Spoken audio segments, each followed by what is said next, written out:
দর্শক সরাসরি যুক্ত হয়েছি রাজধানীর এভারকেয়ার হাসপাতাল থেকে বিএনপি চেয়ারপারসন এবং সাবেক প্রধানমন্ত্রী খালেদা জিয়ার শারীরিক অবস্থার সর্বশেষ পরিস্থিতি জানাতে।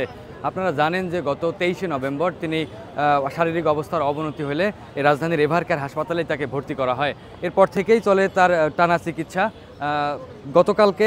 গতকালকে পর্যন্ত আমরা যতটুকু জেনেছি যে গতকালকে তার যে ব্যক্তিগত চিকিৎসক রয়েছে ডক্টর এজেএম জাহিদ হোসেন, তিনি একটি সংবাদ সম্মেলন করেন এবং গণমাধ্যমে জানান যে খালেদা জিয়ার শারীরিক অবস্থা পূর্বের তুলনায় একটু উন্নত হয়েছে এবং বর্তমানে তিনি আইসিইউতে চিকিৎসা গ্রহণ করছেন এবং তার যেই গঠিত চিকিৎসক বোর্ড, সেই চিকিৎসক বোর্ড যে তাকে চিকিৎসা দিচ্ছে সেটি তিনি গ্রহণ করতে পারছেন। ডক্টর এজেএম জাহিদ হোসেন আরও জানিয়েছেন যে খালেদা জিয়াকে কেন বিদেশে নিয়ে উন্নত চিকিৎসা দেওয়া সম্ভব হচ্ছে না।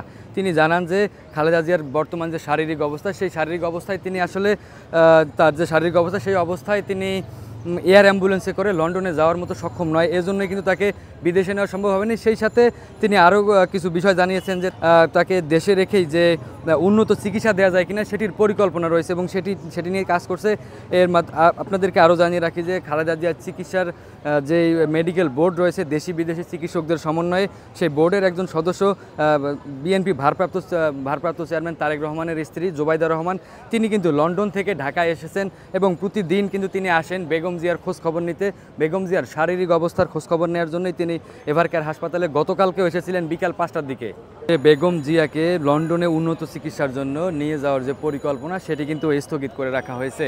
বেগম জিয়ার যে শারীরিক অবস্থা, সেই শারীরিক অবস্থা চিন্তা করে তার যে মেডিকেল বোর্ড রয়েছে সেই মেডিকেল বোর্ড অনুমতি দেয়নি এবং সেই সাথে বিএনপি এবং বেগম জিয়ার যে পরিবার রয়েছে তারাও কিন্তু এই সিদ্ধান্তে সম্মতি জানিয়েছে, যার কারণেই বেগম জিয়াকে রাজধানীর এভারকেয়ার হাসপাতালে রেখেই উন্নত চিকিৎসা দেওয়া হচ্ছে। গত 19 দিন ধরেই কিন্তু এই রাজধানীর এভারকেয়ার হাসপাতালেই বেগম জিয়ার চিকিৎসা চলছে। এর মধ্যেই সামাজিক যোগাযোগ মাধ্যমে নানা গুজব উঠেছে খালেদা জিয়ার শারীরিক অবস্থা নিয়ে। তবে গতকালকে তার যে ব্যক্তিগত চিকিৎসক ডক্টর এজেএম জাহিদ হোসেন, তিনি কিন্তু বিষয়টি পরিষ্কার করে দিয়েছেন এবং তিনি সবাইকে অনুরোধ করেছেন এই ধরনের কোনো গুজব সামাজিক যোগাযোগ মাধ্যমে ছড়িয়ে না দেওয়ার জন্যে। খালেদা জিয়ার ব্যক্তিগত চিকিৎসক গতকালকে জানিয়েছিলেন যে তার শারীরিক অবস্থার সামান্য কিছুটা উন্নতি হলেও এখন পর্যন্ত লন্ডনে বা বিদেশে যাওয়ার মতো অবস্থায় তিনি নেই। আপনারা দেখতে পাচ্ছেন যে এভারকেয়ার হাসপাতালের সামনে আইনশৃঙ্খলা রক্ষাকারী বাহিনীর সতর্ক অবস্থান।